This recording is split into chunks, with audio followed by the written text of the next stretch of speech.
On April 12, 2026, the President of the United States announced a naval blockade of the Strait of Hormuz, a waterway 21 miles wide at its narrowest point, wedged between Iran and Oman, through which roughly one-fifth of the world's oil supply passes every single day.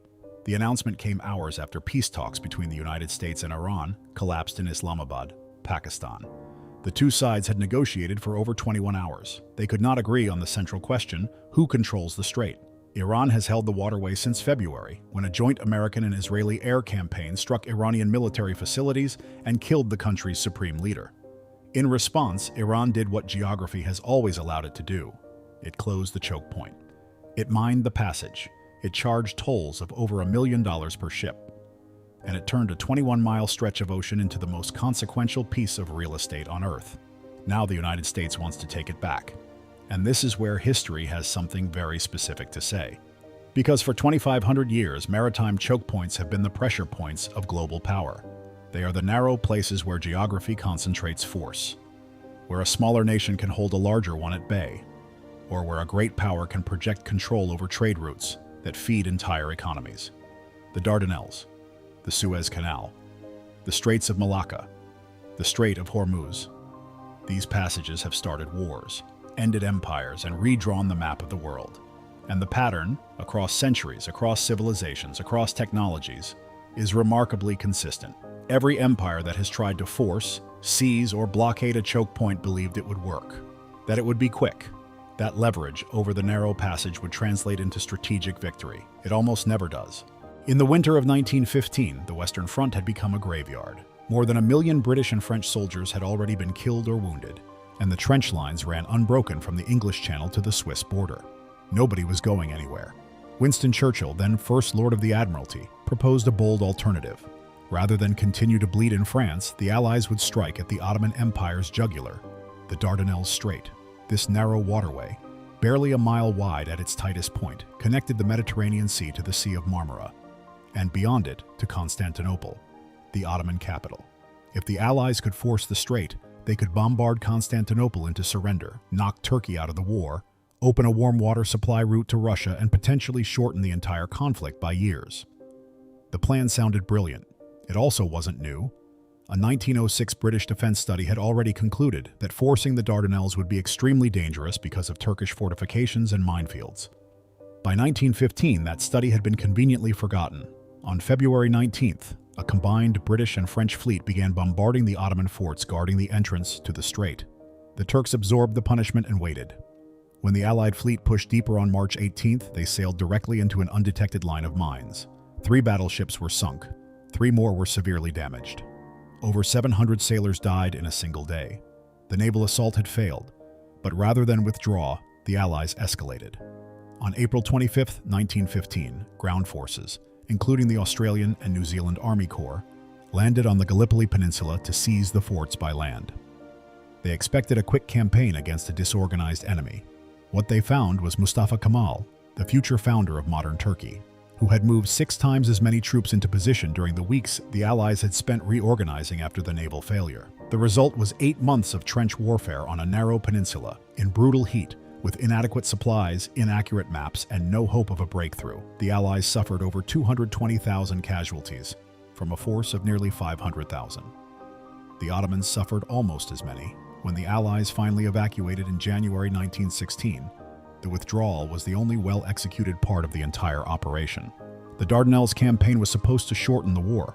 Instead, it consumed 500,000 men, destroyed Churchill's political career for a generation, failed to deliver a single supply ship to Russia, and may have contributed to the conditions that led to the Russian Revolution 2 years later. A choke point operation designed to save the Allies ended up reshaping the entire post-war order in ways no one intended. 40 years later, a different strait, a different empire, the same mistake. By 1956, the Suez Canal was the most important waterway in the British Empire, or what remained of it.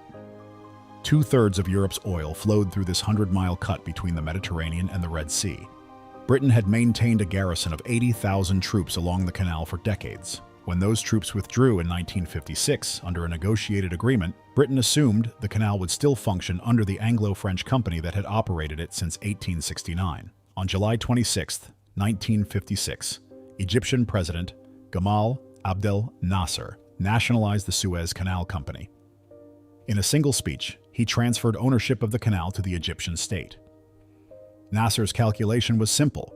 The tolls from the canal would finance the Aswan High Dam, Egypt's signature infrastructure project, after the United States and Britain had withdrawn their funding.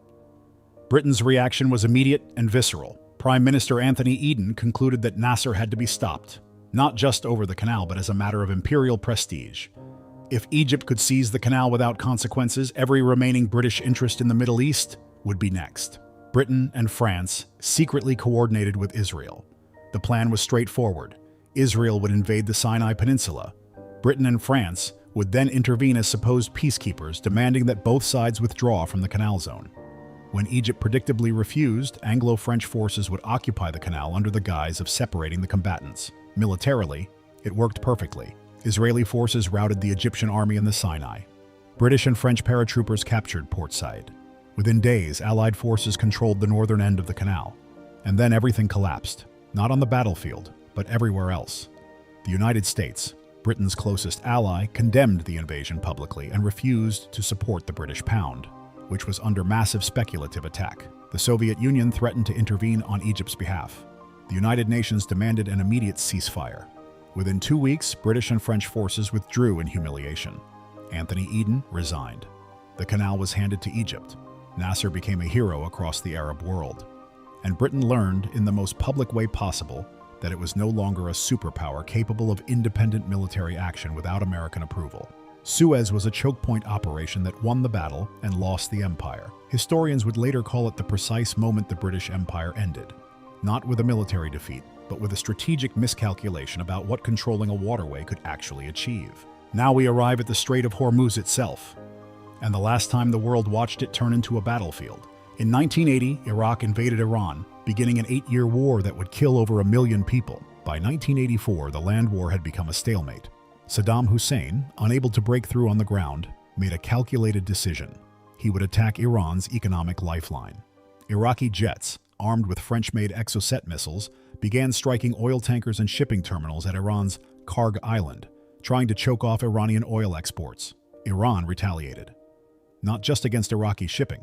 Iran began attacking Kuwaiti tankers carrying Iraqi oil, and then tankers from Saudi Arabia and other Gulf states that were supporting Iraq financially. 71 merchant ships were attacked in 1984 alone. By 1987, the Persian Gulf had become the most dangerous commercial waterway on Earth. Insurance premiums skyrocketed. Global oil markets convulsed. Shipping through the strait dropped by 25%. Kuwait, desperate for protection, proposed a plan that would pull the United States directly into the conflict. It asked Washington to reflag Kuwaiti oil tankers with American flags and provide them with U.S. Navy escorts. After deliberation, the Reagan administration agreed. The operation was codenamed Earnest Will, and it became the largest naval convoy operation since World War II. The United States was now an active participant in a choke point war, and the consequences came fast. In May 1987, an Iraqi jet fired 2 missiles at the USS Stark, a case of mistaken identity that killed 37 American sailors.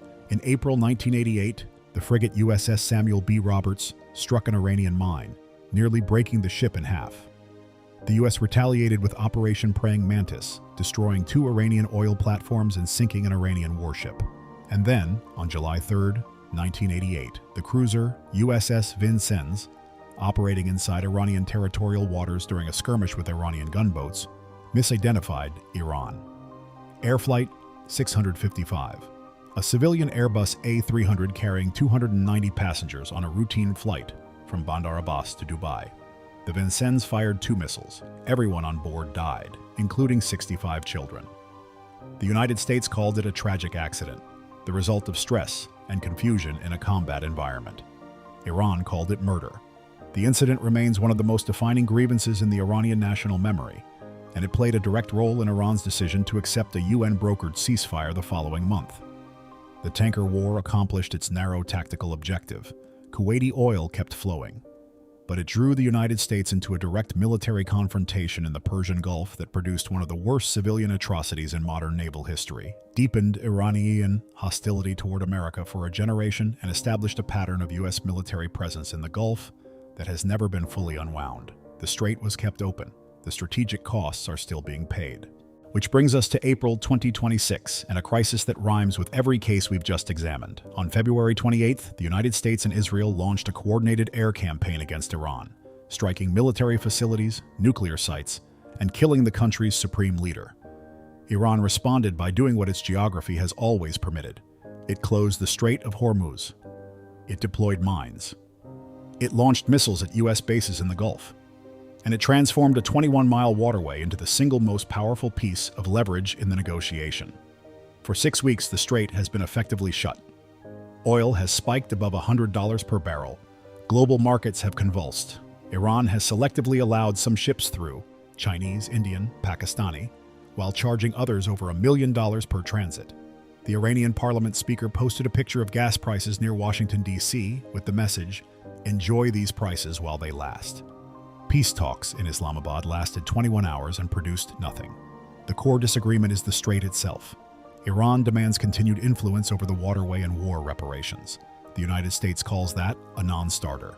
When talks collapsed, the U.S. declared a naval blockade, vowing to prevent any ship from entering or leaving the strait and to interdict vessels that have paid Iranian tolls. U.S. Navy destroyers have entered the strait for mine-clearing operations. Iran has warned that any military vessel approaching will be met with force. Reports suggest Iran has lost track of some of the mines it deployed, meaning it may not be able to fully reopen the strait even if it wanted to. And here is where the precedent speaks clearly. The Dardanelles showed that forcing a choke point against a determined defender produces catastrophic casualties and strategic failure, even when the attacking force has overwhelming naval superiority. Suez showed that seizing a waterway can succeed militarily and still end in strategic humiliation when the broader international community refuses to support the action. The tanker war showed that even a successful escort operation through the Strait of Hormuz generates escalation dynamics, civilian casualties, and long-term geopolitical consequences that outlast the original crisis by decades. Each case followed the same pattern. A great power identified a choke point as the key to strategic victory. It committed military force to control that choke point, and it discovered, too late, that the costs of choke point warfare extend far beyond the waterway itself. The Strait of Hormuz is 21 miles wide. It carries 20% of the world's oil, and right now, two nations, each believing they can outlast the other, are turning it into the most dangerous passage on Earth. History doesn't repeat itself, but it sets a precedent.